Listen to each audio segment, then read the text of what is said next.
Hello, g'day to all. It is 6:30, just 6:30. So about time for me to start tonight. So I am really happy to see you. I understand that for now not many are connected, so I've got two guests. Hi, 𝘬𝘀𝘀𝗶𝗽𝘁, nice to see you tonight. As usual, thank you very much for being a recurrent and loyal viewer. I really like it. Then some others should hopefully join soon, and then we'll start. So how have you been, 𝘬𝘀𝘀𝗶𝗽𝘁, since last week?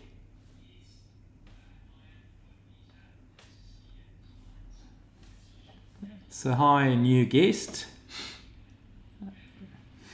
Well, I'm happy if you learn something. I'm really happy if it helps. Oh, hi, Monique. Good to see you. Yeah, I wanted to know how things have been for you, for your friends and relatives in Jamaica with the hurricane, as I understood with TV footage that it was very hard. Hi, 𝘔𝘢𝘄𝑚. And yeah, how has your week been? So how have you been since last Sunday, all of you? Hi, Rachel.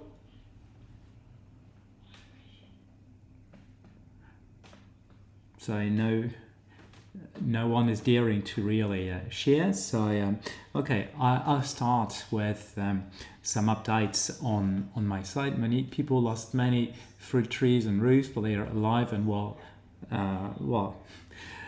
Yeah, I understand that indeed a lot has been lost with the hurricane, and yeah, indeed it's a relief to know that most people are alive, but yeah, it's hard when you lose everything that makes you live. I cannot tell that I've gone through it personally, so it would be hard saying, oh, I personally understand. No, I've never gone through this, but even before I did my PhD, which was on the Salvation Army, I could witness to such situations where people lost everything and were in the deepest desperation. And here are a few situations I remember and I could see with the Salvation Army in different countries. So I could see. I remember one story in particular, but there are several others. One story was a guy from Liberia who moved to Belarus. He moved to Minsk because he believed in communism, and this was early 2000s, right? He believed in communism, and Belarus was still supposed to be the communist paradise. So he moved there. And when he went there, so he was illegal, undocumented, as Belarus, just like Russia, do not allow immigration, and especially immigration from, let's say, from African countries. So it's a bit ambiguous, but it was not allowed. So he was undocumented. This means he left everything behind in Liberia after the Civil War. If you remember, there was a civil war in the late 90s. Half or all of his family was killed before his own eyes. He lost his parents, siblings, children, and nearly everybody. So he left forced to leave and went to Belarus, the communist paradise. When he arrived to Belarus, he was really surprised to see that people would not be sympathetic to him at all. On the contrary, as they had never seen any black-skinned person they did not understand that he was a human being. They tended to treat him like a monkey, throwing stones at him, beating him, etc. Between us, I'm not even sure you would treat a monkey like this. So he was treated the worst that could be.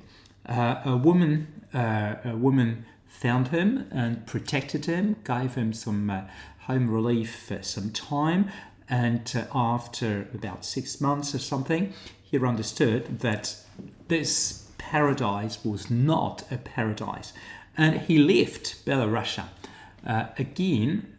He left the new country as he left Liberia, a few months prior, leaving everything behind, and moved to France. But here it was again undocumented, illegal, with nothing.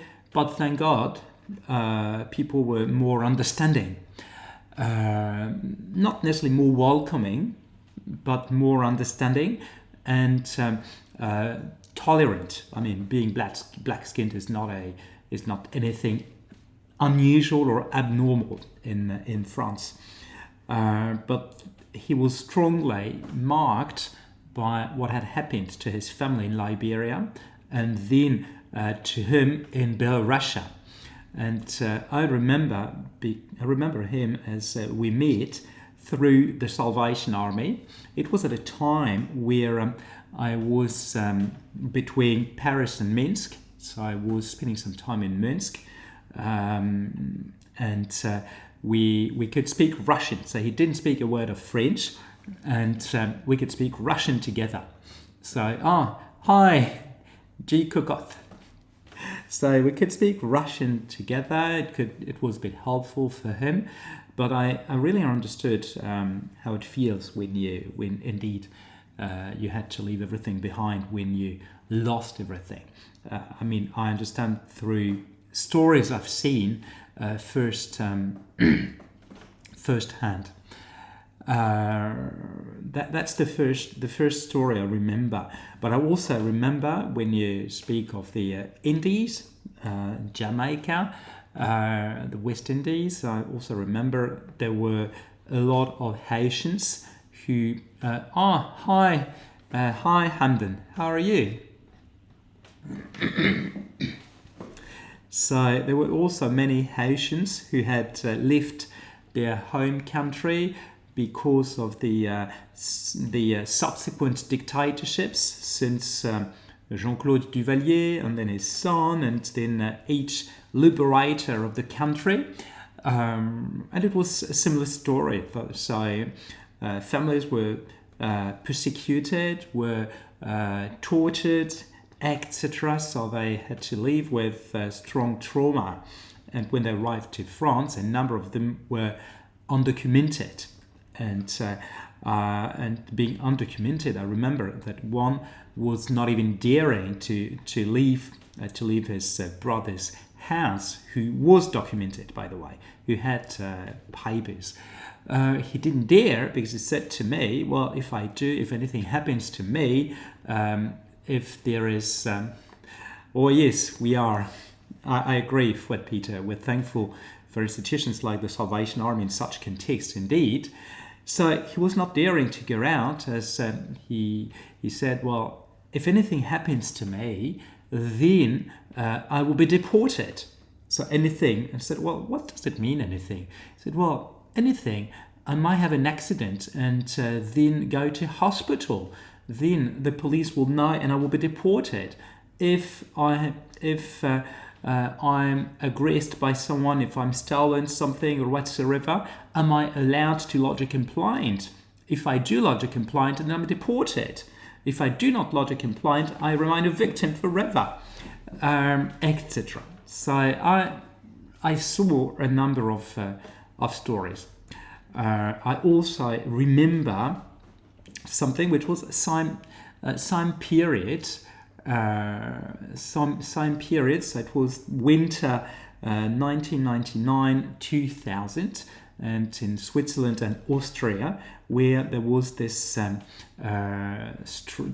was not a hurricane. We're not used to hurricanes here in this part of the world, but there were such strong winds, not a tornado, but a strong winds that devastated half of the country. And I remember we saw many houses without roofs, without structure anymore, and people indeed had lost everything.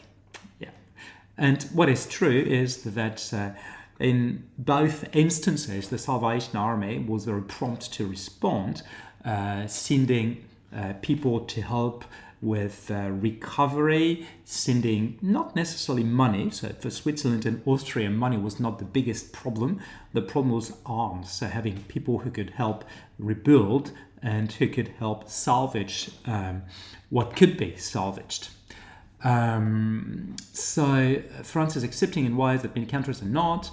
France accepted the 369th Regiment Black Soldiers to help them defeat Germany in World War I. Yeah, we'll have a story on this. When America would not allow black soldiers to fight, they were allowed to cook and clean. France awarded them the 𝘋𝘀𝘀𝘁, true, for the sacrifices that helped France in the front lines against Germany. Thank you, France. Yeah. Now, there is a dark side of this story, which was that France decided, so the French headship, so decided to send indeed the black soldiers, so we called them tirailleurs sénégalais, so the Senegalese artillery soldiers. They were sent to the front line for a reason you would not imagine. And this reason was that at that time the Germans had not seen any black-skinned people ever, and they were scared. They were scared of the Senegalese artillery soldiers, and that's why the black soldiers were sent first line, so as to scare the Germans. But then also there was something else which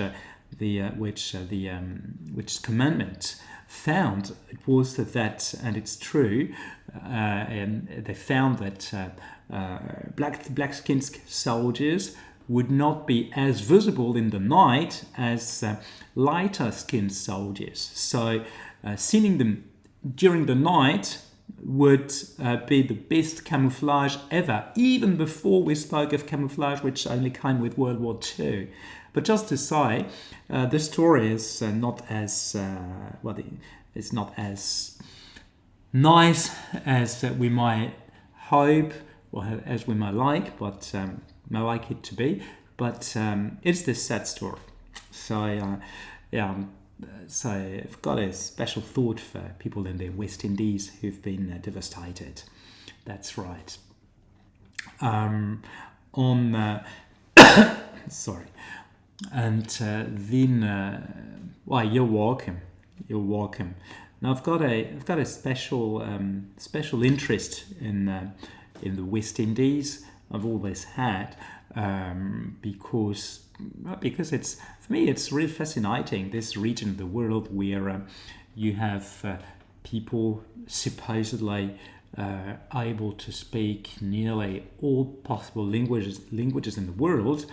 French, Dutch, English, obviously, Spanish, Portuguese, and all those people living on those relatively remote islands, and still having a strong culture. So this is something that for me is really fascinating, and yeah, so I'm always concerned about what's happening in this part of the world. And so now on my side for this week, so a couple of things have moved on, have progressed a bit. Last time I was speaking of a growing interest in my AI powered solutions, and if you remember, I showed you where I'm at with my tools and what progress I made. So this week this week I spoke with one school, and that's, well, two in fact. One school is highly interested in the tool. We even spoke a bit of money, and and they might have an interest so they have thousands of students, and they might have an interest for about 3,000 students. I mean, testing my tool with about 3,000 students, which means that it could be a very good start if I could contract with them for 3,000 students as a start, first client. It would be great. I've got good hope that something will happen. Then I spoke with another dean of a different school, and he is more than happy on the short term to help me with providing me dissertations and their assessments, so that I can feed my own and I can train my own AI with more material so as to make it stronger. So this is a good thing too. I also spoke, and that's something very interesting, with someone I've known for years. She is a headhunter, specialized in higher education, but also in more generally the knowledge industry. And I updated her with where I'm at now, and she was very, very happy for me and very proud of me of seeing where I'm at now. After I quit higher education, and probably at the best time. And why at the best time? And I'm getting to this very shortly. So we had this talk, and we are really on the same page on so many accounts. She's also considering introducing me to someone who might need a board member with a dual skill in education and AI more generally. So in general, not just technical bits. So just my profile. So he might be interested. So if he is, then she will organize this introduction, and it will be great if it does work. But even if it does not, then it will be a good networking opportunity for me. So I'm really happy with this. I'm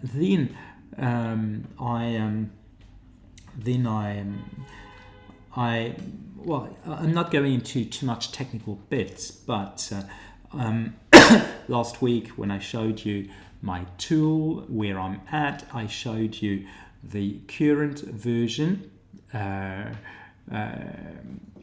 Yes, you're right, Peter. 3,000 students would be a big increase as compared to what I thought or was intending before. Nothing is done just yet. I can feel that there is interest, that something is about to happen, and I will really accelerate once I have my tool totally functional. And this is where I wanted to get to for now. Last time when I showed you my tool, I showed you a version that only works for one request at a time, if you remember. I moved server on the Friday, and I then did not have much new, but this week I deployed with my server sub-servers, able to process many requests at a time. And I tried naively on Thursday. I spent all day working on this, deploying 15 sub-servers, able to process 10 requests at a time, because I really naively thought that my server would probably work with 150 requests at a time. I had done my computations, and yeah, it should work. What happened on the Friday morning, I realized that the server had crashed down because of not too many requests, but the RAM, so like I told you last time, the internal memory was saturated. So all those requests were saturating the memory. So everything crashed down. So just imagine saturation for 14 hours. Then it crashed down, and since then I've been, let's say, fixing it, working on fixing it. So this means all day on Friday, all day yesterday, all day today, and tonight it's okay. It is back to normal or nearly. So the lesson I learned from this is that I will process fewer requests at a time. 128 gigabytes, like I said last time, would be helpful indeed. For now, I'm dealing with is it 8 or 16? 8 or 16, I can't remember. But of course, 128 or even more would be better. It will be one of the upcoming steps. Once I start having more clients, then I will go for stronger servers, and probably I will have my own physical servers with my own bits and pieces. For now, I'm fine. So it's okay. So that hopefully this week I should be able to really have my tool totally functional, ready for a start, and with 6. So now I'm working on 6 mini servers, and those 6 mini servers should be able to process up to 300 requests per hour.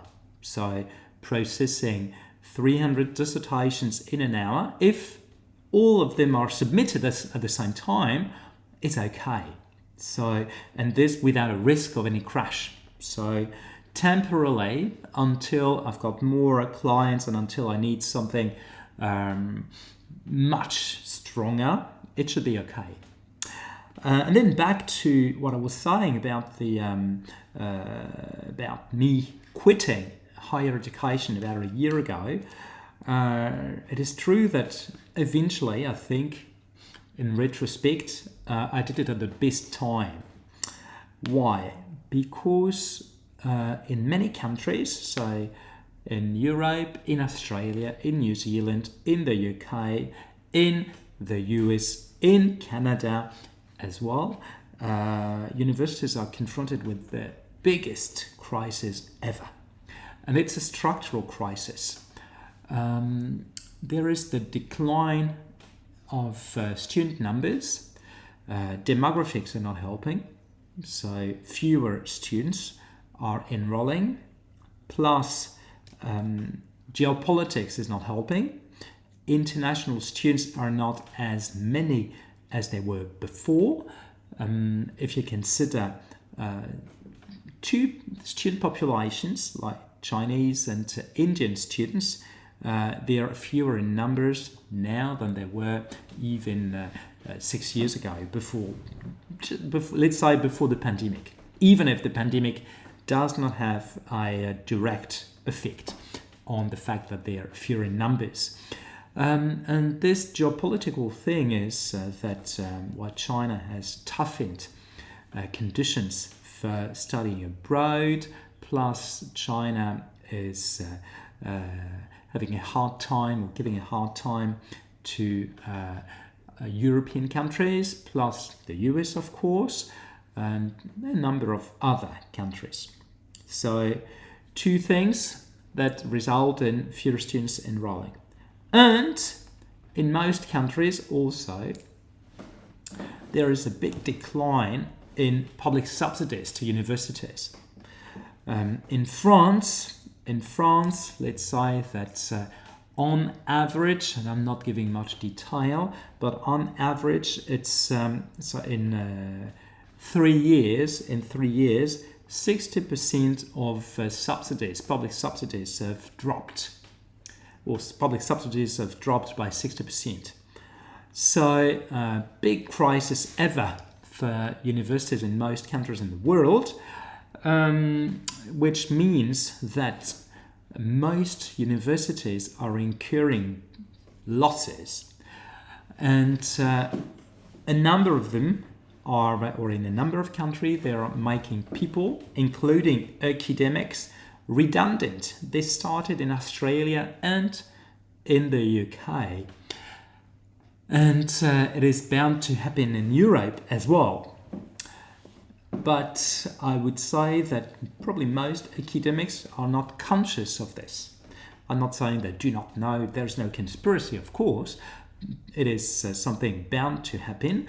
But with academics feeling preserved from this, not really exposed, not directly exposed.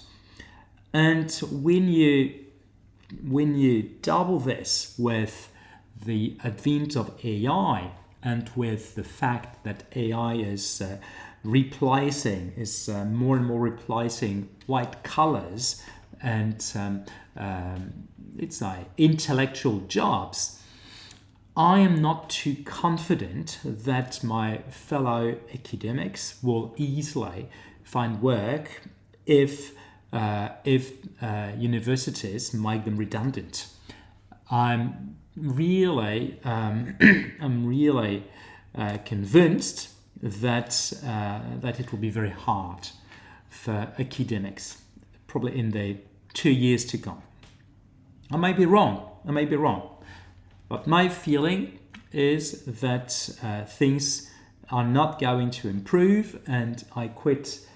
Not really on my own volition, but I quit at the right time, and I could engage in the next technological and the next technological revolution early enough. So I'm not running after or catching up with AI. I'm amongst some of the, I'm not say pioneers, but very early adopters and sort of designers to some extent. So I'm feeling good, and I'm really happy, and I'm now looking forward to really deploying this and taking off. So so this is for this week. This is for this week. And I'm thinking where. So I might have told you that I joined about 2 months ago a club called the 𝘕𝗍𝘀𝘀 Academy, and every day I'm doing a press review for my fellow AIpreneurs, a brief press review with what is on the news of the day on AI coming from newspapers. And I'm wondering if you think it would be a good idea streaming specifically once a week on AI news or something. So here it's a question I'm asking you. Would you think it's a good idea? Would you encourage me to stream once a week on AI? So news from the AI front for the week. So please let me know your thoughts about this. If you think it's a good idea, then I'll start. Probably not this week, but if you think it's a good idea, I'll start. If not, if you think we hear too much about AI, we're saturated, we're fed up, then I will forget. It would be valuable. Okay, good. That's one vote. Thank you. Okay, for the others, I'll let you decide, and I'll look at the chat anyway. So for today, I wanted to address one thing which is important when you get started for new adopters like yourself. Okay, perfect. It would be great. It would not be anything very technical unless unless people want something more technical, but more about understanding the landscape and what is being discussed regarding AI. But okay, good to know. So for this week, I wanted to start with not the literature review per se, it's too soon, but with the early readings. So when you start with your dissertation, but this can also happen or apply to the end of the dissertation process, when you need to organize readings, when you need to organize your thoughts and concepts, how can you start? We now assume that the topic and research question are relatively clear. Relatively, it does not matter if it's not definitely set, engraved in marble, but at least you've got an idea. And then where should we start? If you remember, in my previous streams, I mentioned the imperative not to start reading too early. If you start reading too early, you're exposing yourself to the risk of being flat out with too much information, too many new ideas, being possible directions, so that at the end of the day you might be all over the place. But at some point you have to start reading, don't you? And this is what I want to discuss with you tonight. And with this discussion, I would like to explain something about the eligible literatures. So what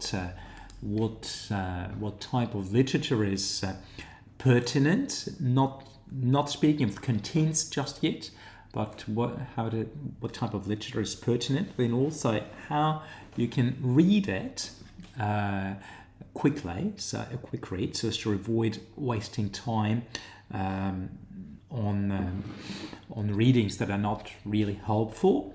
And also I'd like to explain further how you can use some tools, some technology to help you with this. And here I will show you. Great, Monique, if you two are happy with that. Good to know.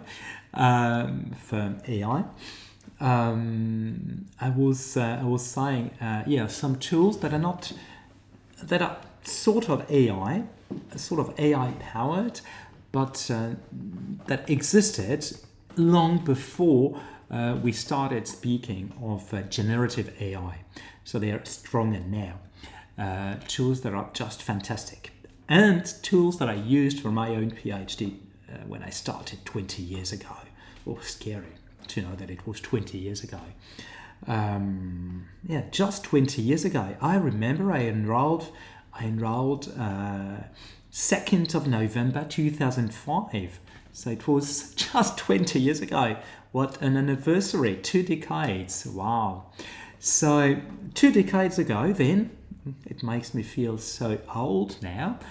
So 2 decades ago, I was introduced to a fantastic tool I used in my own PhD, and I'm happy to share with you and explain in a nutshell how it works. I've not used it in a while, since I've not been needing it for a number of years, but you might. So the eligible literatures, where to start? What is eligible? And that's a difficult question. And I will spend a fair amount of time on this because there are very often misunderstandings as to what is eligible literature and what is not, and why. I remember, and this was about more than 20 years ago, when I was doing my master's thesis. I had a fellow student who he was asked where he will look for his search for his references for a start. So he was doing something on finance. I can't remember his topic, but it does not matter. And he said, I will browse. He was very serious and self-confident. I will browse magazines, newspapers, and stuff. And I think my professor could have had a heart attack hearing that. What? Magazines, newspapers? No, sorry. That's not how it goes with research projects. This is not scientific. This is journalism. And if you want to do journalism, you should change school. Here, you're not in a journalism school. Okay, fair enough. So, this means exit newspapers, exit magazines, etc. More recently, I mean, about 15 years, since the last 15 years, for the past 15 years, since about 2010, more and more students would say, I will browse the internet. Well, I'll browse the internet does not mean anything. As the internet can be online libraries, could be obscure websites, could be conspiracy websites that you do not know. So you then have, and it's a bit old-fashioned, I would say, but it's, when I say this, it's not being contempting, right? It's just an observation, a bit old-fashioned. Going through books. Well, books are not a bad idea per se, but with books there are guarantees we do not have, which we do have with other types of sources. So, through what should you go? And here I would suggest, whatever your topic is, probably in order to make sure that you want to address something which is timely, which makes sense to other academics and to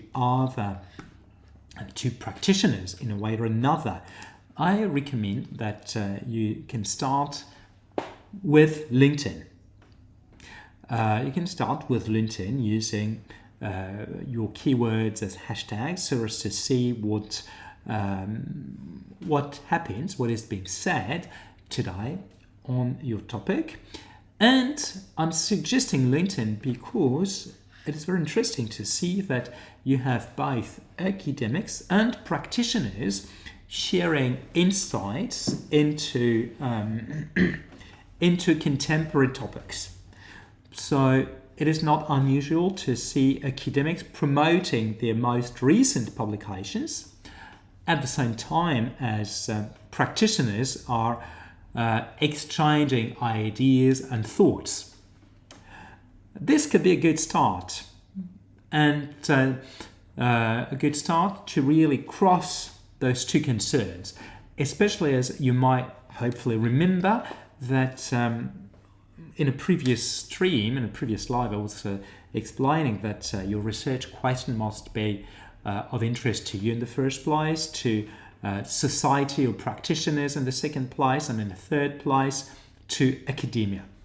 And on LinkedIn you can have this intersection for a start with recently published papers, with recent and ongoing concerns, discussions. Good start. But I would not recommend only relying on it. Relying on it would be over-reliant and could be risky. So, we're at the start, then I recommend, it's not just me, but it is recommended that you should privilege academic papers. Papers that are published in academic journals, and those over anything else. I'm not saying instead, but preferably or in priority. because, sorry, excuse me, and this is for the following reason, and this is where I belong. The publication process for academic papers is such that, excuse me, we can assess their quality and reliability. Those are sources that have been really proved, but also proved with an F. Here is the publication process with an academic paper. And those of you who have worked on academic papers will certainly recognize themselves. Usually you start, let's say you start in September with the new academic year. You start working on a paper. I'm not even speaking of data collection, but you start writing. So you write your paper in September, and around the end of the year, so between the 20th of December and perhaps mid-January, you submit your paper to academic conferences. Why? Because academic conferences are the place where research advances are shared by all academics in the same area, in the field, all academics in the world, and you share your results, your findings with others, and you might also get some new insights, some new early information from colleagues, so as to also update your own research and always be on top of things.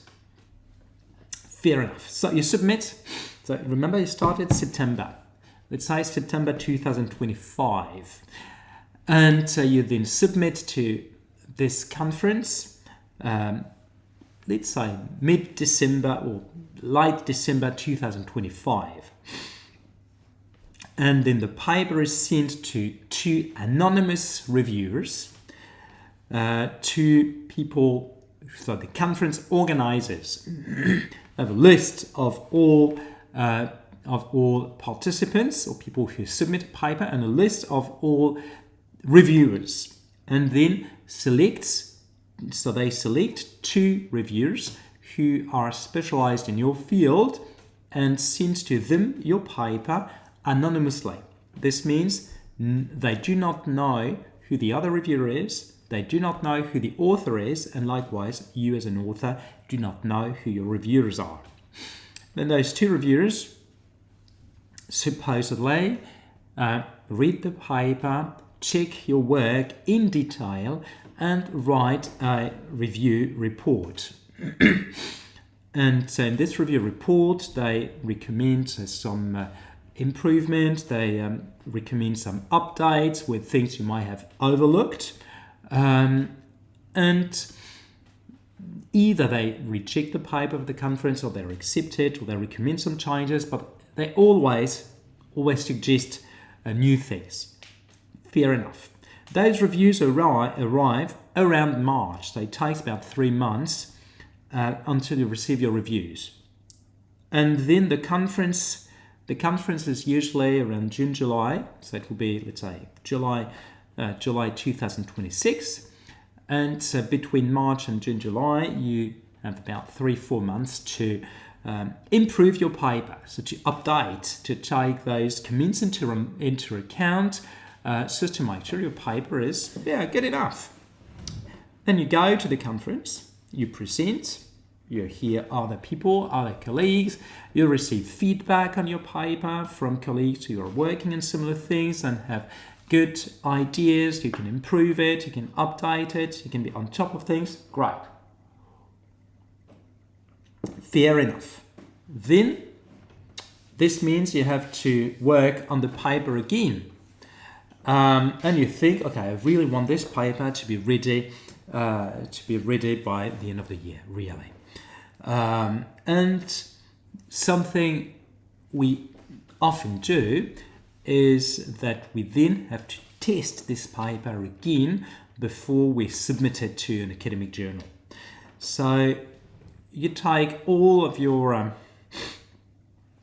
2026 summer break to work on this paper again. So in September, you can start circulating at seminars, so research seminars in other schools and universities where you receive feedback and you improve it. And in December, you submit a new version of this paper to a similar conference to the one where you went before, the year before, and the same process happens again, right? So the paper is sent to 2 reviewers, anonymous reviewers. You receive reports in March 2027 this time, right? The conference is taking place in June, July 2027. You receive feedback, you improve the paper during summer, and then you think, okay, now I'm ready to submit to your journal. September 2027. Right. Then you submit to your journal, and here the paper is sent to 2 anonymous reviewers. That's exactly the same thing, but depending on the journal, it can take from 2 to 6 months, and at times it's much longer. I have had some experiences where it's taken a year until we receive feedback. And with a doctoral student of mine at the moment, we're working on a paper. She submitted it, well, I think 1.5 years ago. Yes, nearly 1.5 years ago. And we received feedback after 18 months, nearly. So just to say that if we consider 6 months an average, even if it sounds a lot, it is realistic, unfortunately realistic. So you submit in September and you receive feedback around March, 6 months, March 2028 now. You think you're finished, don't you? You're not. When you submit to your journal, your paper is never accepted at the first round of review. Reviewers always recommend changes for a number of reasons. One of the reasons is that things have evolved since you first wrote the paper, even if you updated it and improved it with feedback you received at conferences and at other research seminars. And also, they're always trying to find defaults in the paper, anything which needs clarification, which needs repositioning, etc. Okay, so if you want to do things well, you take about 6 months to review the paper. 6 months, this takes you to September 2028. And then you resubmit. And then you wait for another 6 months until you receive the next round of reviews from the same reviewers, which means March 2029.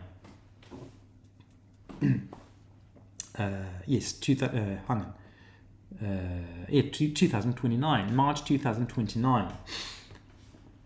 And then the paper, after the second round, is really accepted. Here it's more minor, more minor changes to make. Good.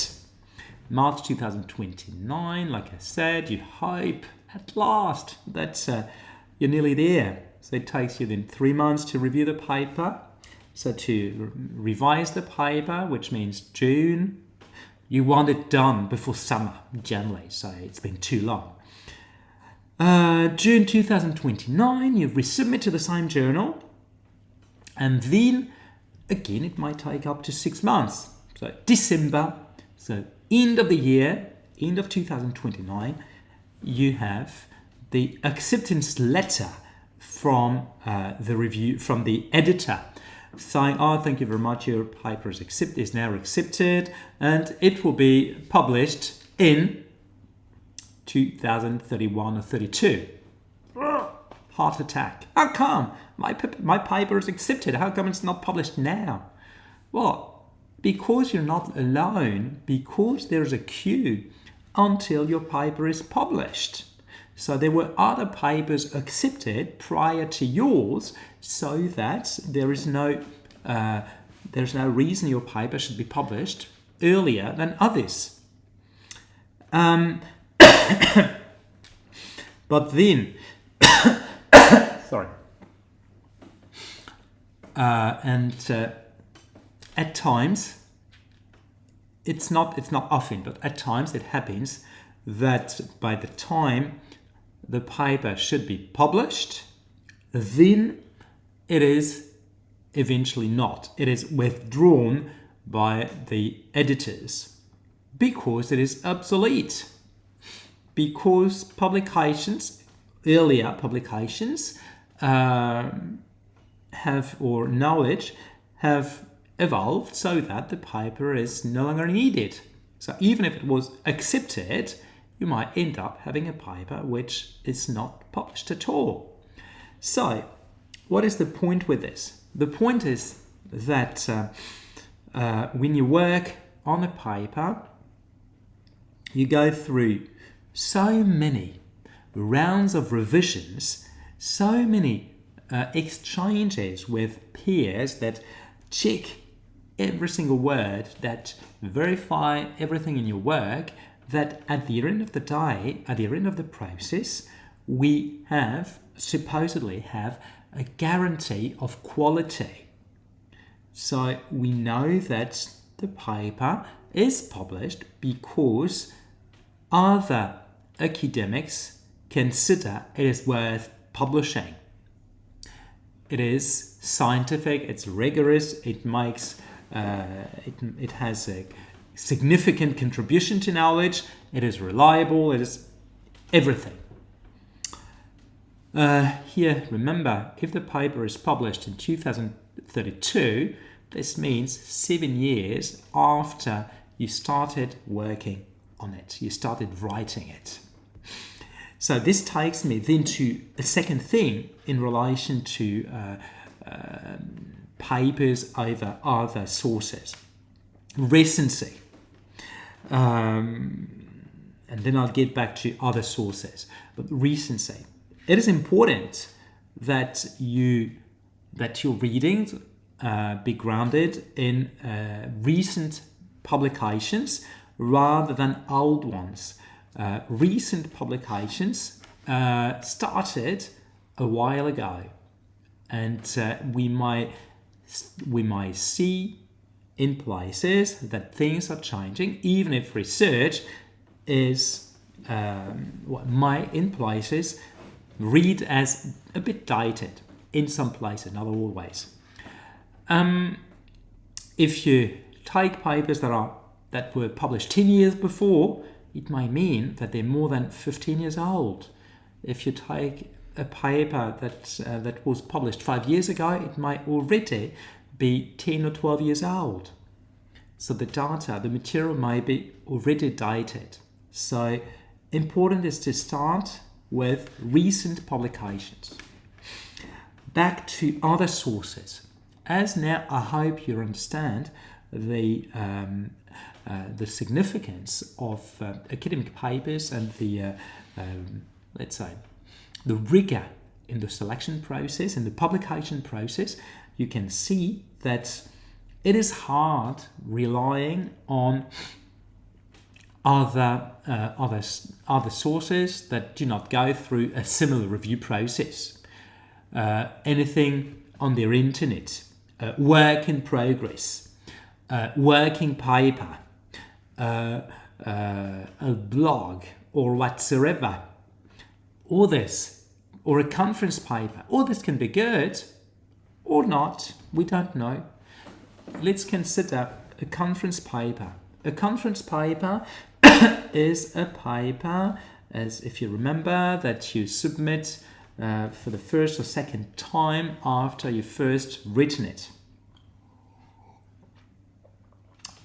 You may be proud of it, but you can be certain that fellow researchers will make recommendations and suggest changes. So if you, as a reader, as a student working on a dissertation, if you rely on such a conference paper, you rely on something whose strength and solidity are not ascertained. It's risky for you. If you take a work in progress, because you might see such things, a work in progress, a working paper, you have no idea at what stage of development it is.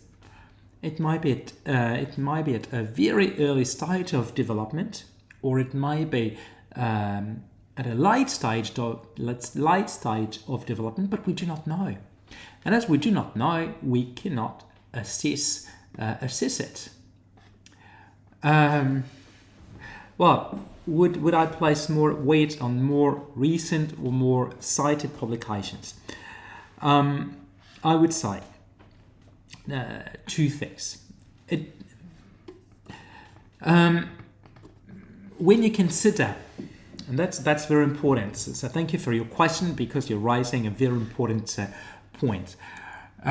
When you consider this publication process, you understand that it takes a long time until a paper is published, so that between the time a paper is published and the time it is cited in publications, it might take years.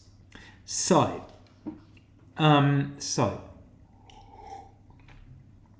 when you, and this is something else I wanted to address tonight. When you start, what is important is that you start with publications that are probably recent. So at least you are certain that you are addressing a timely, contemporary debate or discussion, that you are not reinventing the wheel, or that you're not overlooking anything important happening now. This said, when you work with recent publications, it is true that there is a very low chance of it being cited. So my suggestion here is that you need to clarify. Sorry, you need to identify in the first place with recent publications. You need to identify the authors and see if those authors have already written other things that have been much cited. And this is where I would like to share my screen with you and show you something you probably know, at least some of you, I'm sure 𝘓𝘓𝘃𝗀 and 𝘓𝗲 you know. Here is a tool which I hope you can see. Yes, you can, which is called Publish or Perish. It's a software which is associated with historically has been associated with Google Scholar, where you can see the authority of a reference. You can see, considering a reference, if the author is someone who is used to publishing and someone who is much cited or not. And then when you see this, you can decide whether this publication is likely to have good citations in the future. And if yes, you can go without much of an hesitation. If not, if you're not certain, you should probably be cautious, unless it is published in a well-ranked journal, and there are rankings, and I think I'll show you. I need just to check if I've got the rankings here on this computer. But let's say here, sorry, let's consider I don't know, a paper which would be on where with the title on accountability, publication name, let's say accounting, no, let's say critical perspectives on accounting.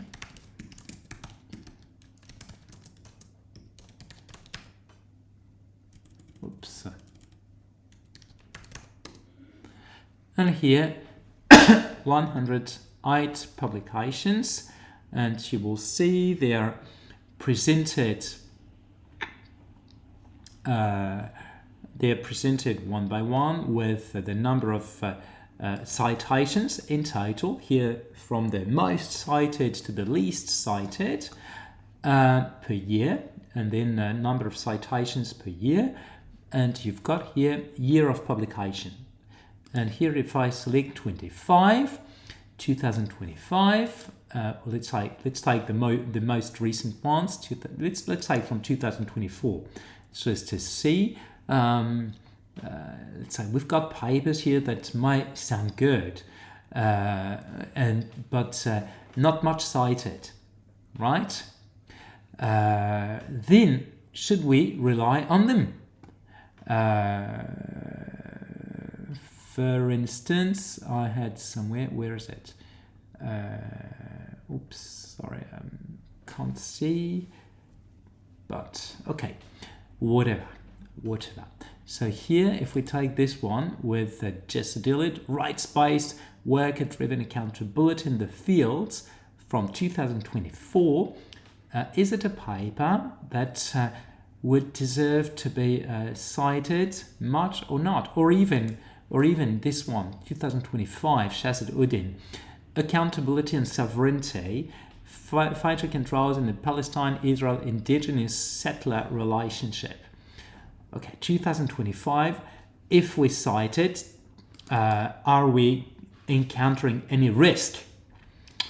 I can tell you, because I know one of the authors, 𝘂𝘀, is used to publishing papers that are very well cited.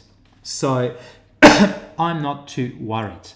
But let's see. Let's take here his name and check his citations. We'll see then if as an author he's used to being cited much or not. And then based on this, we'll see. But like I said, I can tell he is well cited. And he's also the editor of a journal, which is the Journal of Accounting in Emerging Economies. So someone with a fair reach.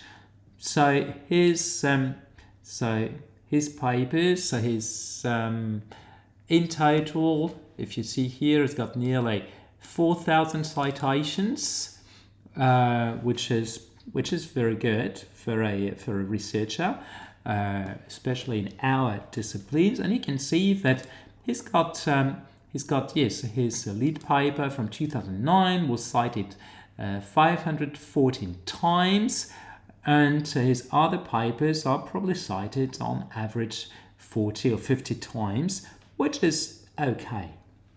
So yes, here his 2025 paper, which should be, let's do it this way, his 2005 paper, this one, Accountability and Sovereignty, Fighter Controls in the Palestine-Israel indigenous settler relationship, is a paper that could have a good future, a good fight. So yes, we could probably rely on it because we did our homework on the author. And here perhaps a few words on what it means when there are several authors, 2 or more authors, and how to interpret that.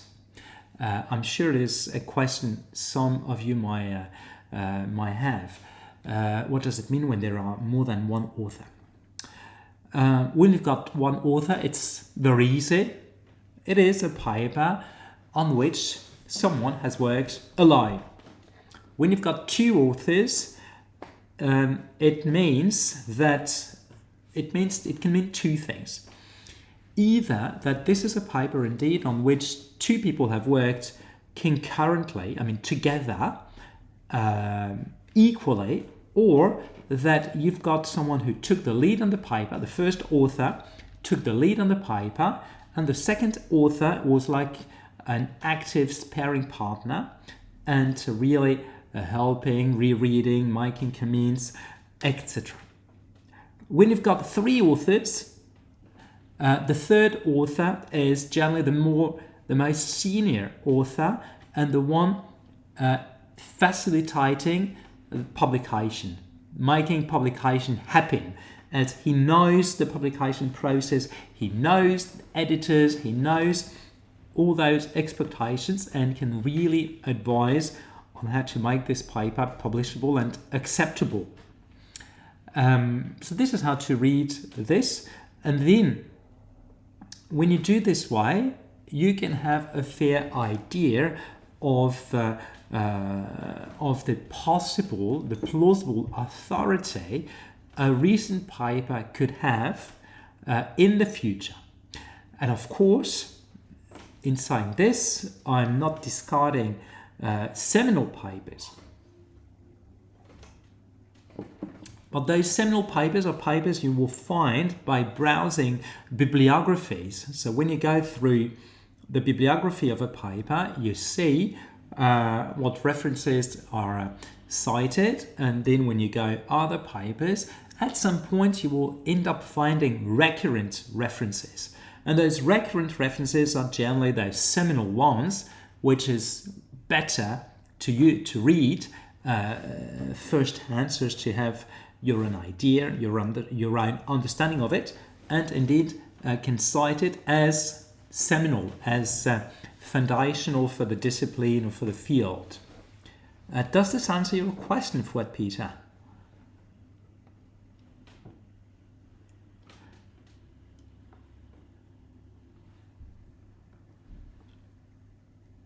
Okay, great.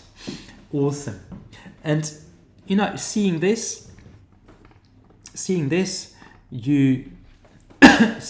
or understanding this, I hope you see the importance of indeed relying on academic papers, preferably recent ones in the first place, but being cautious.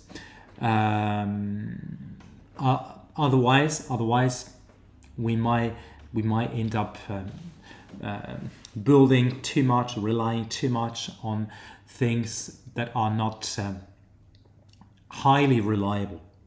It does not mean they're not good, it means unpredictably reliable. And in research, we do not really like unpredictability. Then there are two things I'd like to address now, but I'll start with another tool. So the one I showed you is a tool you probably know already, so Publish or Perish. So I'm not pretending that it's something really new to anybody, but I've got something probably much more interesting to share with you, which is this. It is a software called CMap Tools. CMap Tools, what does it do? Where is it coming from? So CMap Tools is first coming from biology, zoology and botany, where strictly, so here what you see on the screen is in Spanish, but it does not matter, as I want to show you the architecture.